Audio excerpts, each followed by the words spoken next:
तो next question की तरफ हम आ गए हैं। इसमें हमारे पास क्या है, सीक्वेंस दी गई है 0, 3, 8, 15, 24। तो सबसे पहले जो हमें चीज़ चाहिए वो है हमारे पास 0। तो हमें कोई ऐसी टर्म चूज़ करनी पड़ेगी जिससे अगर हम लोग 0 ला सकें। तो यहाँ पर अगर देखें तो 3 है, 8 भी है, यानी बड़ी टर्म्स भी आ रही हैं जिसमें हमारे पास स्क्वायर देखें तो स्क्वायर भी आ रहा है, ठीक है। तो यहाँ पर हम लोग सबसे पहले क्या करेंगे, यहाँ पर हमारे पास ऑड में स्क्वायर आ रहा है, यानी अगर हम लोग 2 का स्क्वायर लेंगे, 4 का स्क्वायर लेंगे तो हमारे 2 का स्क्वायर लेंगे तो 4 आएगा, ठीक है। और 4 से अगर हम लोग 1 माइनस कर देंगे तो हमारे पास 3 आ सकता है, ठीक है। फिर अगर हम लोग 9 का स्क्वायर मतलब 3 का स्क्वायर लें तो हमारे पास 3 का स्क्वायर 9 आता है, -1 करेंगे तो 8 आ जाएगा, ठीक है। इसी तरह 4 का स्क्वायर 16 होता है, तो अगर 16 से हम लोग 1 माइनस कर दें तो 15 आ सकता है, बिल्कुल, क्योंकि ये हमारे पास कोई भी ये वाले टर्म, ऐसे कोई टर्म ही नहीं है जो ये इसका स्क्वायर बना सके। तो हम लोग कोई प्लस और माइनस तो ऐसे कर सकते हैं ना, क्योंकि हम लोग मैथ वाले हैं, तो हम लोग किसी ना किसी तरीके से प्लस माइनस करके अपनी चीज़ ले आते हैं। तो इसी तरह यहाँ पर इसका स्क्वायर नहीं बनेगा तो हम लोग इवन का स्क्वायर लेकर ऑड को फाइंड करेंगे, ठीक है। तो हम क्या करेंगे, n का स्क्वायर लेंगे, -1 कर देंगे। तो यहाँ पर अगर हम लोग इसको देखें, जनरेट करें, तो हमारे पास a1 है, हम लोग 1 का स्क्वायर ले रहे हैं और 1 है, ठीक है ना। तो हमारे पास क्या आ जाएगा, हमारे पास 0 आ जाएगा। तो देखें 0 आ गया। a2 की बात करें तो 2 का स्क्वायर क्या होता है, 4 होता है। 4 से जब हम लोग 1 माइनस करेंगे तो 3 आ जाएगा। तो देखिए यहाँ पर 3 आ गया।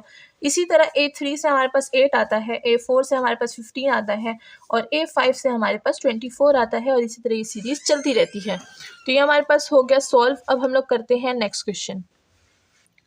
तो अगर हम लोग नेक्स्ट क्वेश्चन को देखें तो हमारे पास यहाँ पर जो है वो हमारे पास सीरीज़ माइनस से स्टार्ट होती है, ठीक है। -3, -2, -1, 0, 1, 2 एंड सो ऑन, ठीक है। अब हमें इसको भी ऐसी एक चीज़ से माइनस करना पड़ेगा जिससे हमारे पास क्या आ जाए, नेगेटिव टर्म आ जाए, यानी ले तो हम पॉजिटिव लेकिन आए नेगेटिव। तो इस तरह क्या लेंगे, कोई हम लोग ऐसी एक सीक्वेंस बनाते हैं, जैसे हमने उधर n-1 लिया था तो इधर भी ऐसे ही कुछ माइनस में लेंगे। तो हम क्या करेंगे यहाँ पर अगर हम लोग 1 से -4 करें तो हमारे पास क्या आता है, -3। तो हम लोग क्या करेंगे, n-4 कर देंगे, ठीक है। तो यहाँ पर क्या हो जाएगा, n-4। सबसे पहले हम लोग 1 पुट करेंगे, 1 - 4 होगा तो क्या आ जाएगा, -3 आ जाएगा। 1 - 2 होगा, नहीं 2 - 4 हो जाएगा, तो हमारे पास क्या आ जाएगा, -2। और 3 की बात करें तो 3 - 4 क्या हो जाएगा, -1। और अगर हम लोग 4 की बात करें, 4 - 4 तो हमारे पास 0 आता है। a5 की बात करें तो 5 - 4 हमारे पास 1 आता है। तो देखिए किस तरह हमने एक सीक्वेंस को जनरेट कर दिया अपने nth टर्म से, ये रहा nth टर्म। तो अब हम चलते हैं क्वेश्चन नंबर 19 की तरफ। क्वेश्चन नंबर 19 में हमारे पास जो सीक्वेंस है वो हमारे पास कुछ इस तरह से गिवन है। इसमें दिया गया है 1, 5, 9, 13 एंड 17। तो हम लोग को इसके लिए भी कोई ऐसी एक सीक्वेंस फाइंड करनी होगी जिससे हम लोग क्या, nth टर्म फाइंड करना होगा जिससे हम लोग ये सीक्वेंस जो है वो जनरेट कर सकें। तो यहाँ पर देखिए, यहाँ पर 1 है, 5 है, 9 है, किसी भी चीज़ का स्क्वायर नहीं बन रहा। लेकिन अगर किसी के स्क्वायर से हम लोग कोई चीज़ माइनस करें तो बन सकता है 2 - 1, ठीक है। तो हम लोग क्या करेंगे, यहाँ पर स्क्वायर तो लेंगे नहीं क्योंकि यहाँ पर परफेक्ट स्क्वायर्स भी नहीं बन रहे। तो हम क्या करेंगे, इधर 4n - 3 को यूज़ कर सकते हैं, ठीक है ना। किस तरह यूज़ कर सकते हैं, इसको जनरेट करेंगे तो हमें पता चलेगा। 4 के साथ हम लोग 1 लगाएंगे तो 4 - 3 इससे क्या आता है, 1 आता है, पॉजिटिव 1 आता है। यानी जो 4 के साथ हम लोग टर्म लगा रहे हैं तो ये बड़ी हो जाएगी और माइनस होगी 3 से, ठीक है ना। तो फिर वो हमारे पास छोटी भी आ सकती है। अब हम लोग a2 को करते हैं तो 4 2 ज़ार 8 - 3, इससे हमारे पास क्या आ जाएगा, 5 आ जाएगा। a3 की बात करते हैं तो 4 3 ज़ार 12, 12 - 3 हमारे पास 9 आ जाएगा। a4 में हमारे पास आ जाएगा 13, और इसी तरह ये सीक्वेंस हमारे पास चलती रहेगी। और जो सीक्वेंस हमारे पास चल रही है वो उसका nth टर्म हमने फाइंड कर लिया है। तो इस तरह आप लोग कोई सा भी nth टर्म फाइंड करें, कुछ और भी हो सकता है, ज़रूरी नहीं एक nth टर्म नहीं हो सकता, इससे ज़्यादा भी बन सकते हैं। तो आप क्या करें, जब भी आप nth टर्म बनाएं तो उसको ज़रूर जनरेट करें, उसमें वैल्यूज़ पुट करें। अगर आपकी सीक्वेंस सही बन रही है तो आपका nth टर्म भी सही है।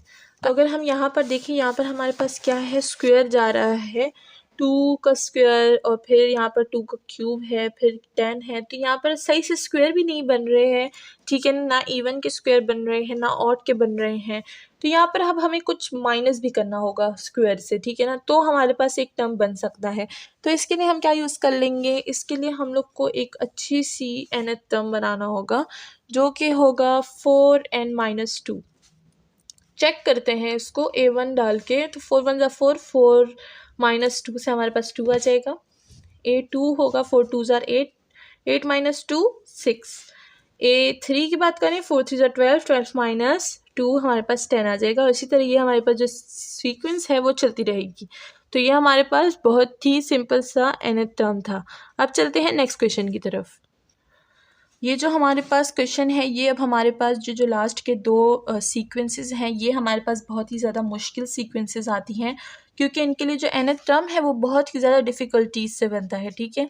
हम लोग ने इसके लिए बहुत ही ज़्यादा कोशिश की थी और फिर जाके हमारे पास ये वाला nth टर्म बना, जो भी मैं आपके साथ शेयर करूँगी।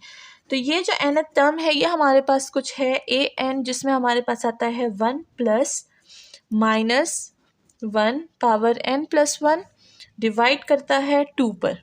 इससे हमारे पास क्या बनता है 1 0 1 0 1 0 1 0। ये वाली सीक्वेंस हमारे पास इस nth टर्म से बनती है। स्टार्ट करते हैं इसको।